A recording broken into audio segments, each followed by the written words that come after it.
People party. এখানে উপস্থিত আছেন বাংলাদেশের জাতীয় নেতৃবৃন্দ, বিভিন্ন দলের নেতৃবৃন্দ এবং কাছে দূরে যারা শুনছেন এবং মিডিয়া ভাই বোনদের আমার সংগ্রামী সালাম জানাচ্ছি। আসসালামু আলাইকুম।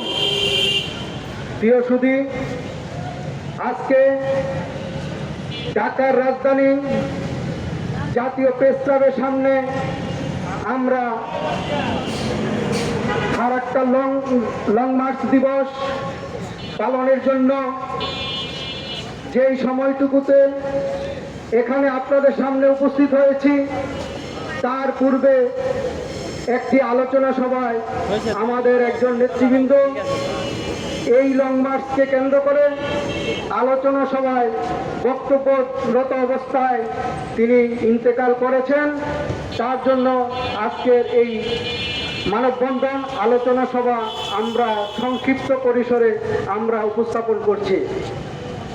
সংগ্রামী সাথী ও বন্ধুগণ, আমরা এই লং মার্চ পেছনের দিকে যদি ফিরে যাই তাহলে 1973 সালের 16ই ডিসেম্বরের কথা আমরা বলতে চাই, যেদিন এই লং মার্চটি রাজশাহী থেকে সেই কনসার্ট এবং ফারাক্কার অভিমুখে লং মার্চ ছিল।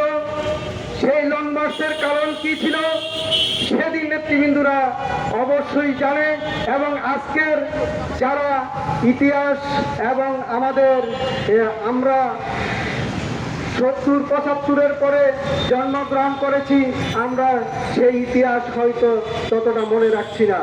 সেদিন তারা যে ইতিহাস গড়তে চেয়েছিলেন সেদিন হলো বাংলাদেশের যেই নদীবাদকে ভারত যেভাবে বাদ দিয়ে এই বাংলাদেশের মানুষকে পানি থেকে বঞ্চিত করেছে, সেই বাঁধকে ভেঙে ফেলার জন্য, সেই বাঁধের বিরুদ্ধে প্রতিবাদ জানাতে সেই দিন জননেতা জনাব মাওলানা ভাসানী সাহেব সেই দিন এই দেশের মানুষকে নিয়ে সেদিন এই ফারাক্কা অভিমুখে লং মার্চ করেছিলেন। ভারত আমাদেরকে মুখে মুখে বলে বাংলাদেশ হলো ভারতের বন্ধু প্রতিম দেশ। আসলে কি তাই? আমরা প্রতিটি পদক্ষেপে আমরা দেখেছি ভারত আমাদের সাথে বিমাতা সুলভ আচরণ করছেন। আমাদেরকে যেভাবে তারা শোষণ করেছেন, যেভাবে শাসন করেছেন, তা বাংলাদেশের মানুষ 54 বৎসর দেখেছে। সেই থেকে উত্তরণের জন্য গত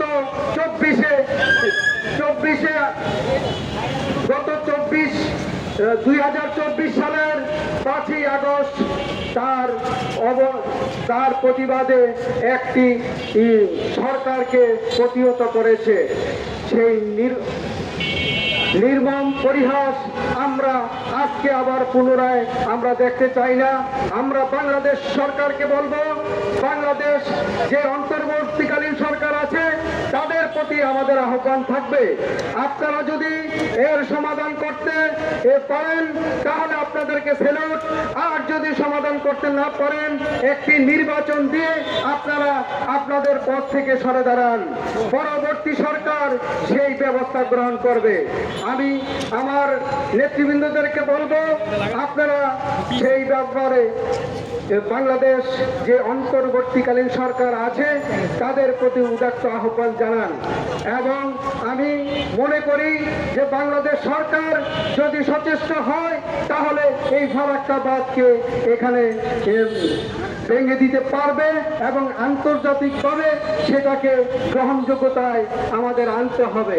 সংগ্রামী সাথী বন্ধুগণ, আমাদের একটি প্রস্তাব, যদি এই ভারত আমাদেরকে এই ফারাক্কা বাঁধ দিয়ে যেভাবে আমাদের কষ্ট দিচ্ছে, আমাদের উত্তরবঙ্গকে যেভাবে পানি শূন্য করেছে, তার জন্য আমরা বলছি এই বাংলাদেশকে আমরা আমাদের পূর্বের যেই আমাদের সীমারেখা আছে, যেই 7 সিস্টার আছে, সেই 7 সিস্টার আমরা যদি আমাদের বাংলাদেশের নিয়ন্ত্রণে নিয়ে নিয়ে আসতে পারি, তাহলেই ফারাক্কাবাদের সমাধান ইনশাল্লাহ হবে। যদি ভারত আমাদের এই ফারাক্কাবাদকে তারা যদি তুলে না নেয়, ভেঙে না দেয়, তাহলে 7 সিস্টার নিয়ে আমাদেরকে চিন্তা ভাবনা করতে হবে। সেই আশাবাদ, সেই প্রস্তাব রেখে আমি আমার বক্তব্য শেষ করছি। বাংলাদেশ চিরজীবী হোক। সকলকে ধন্যবাদ।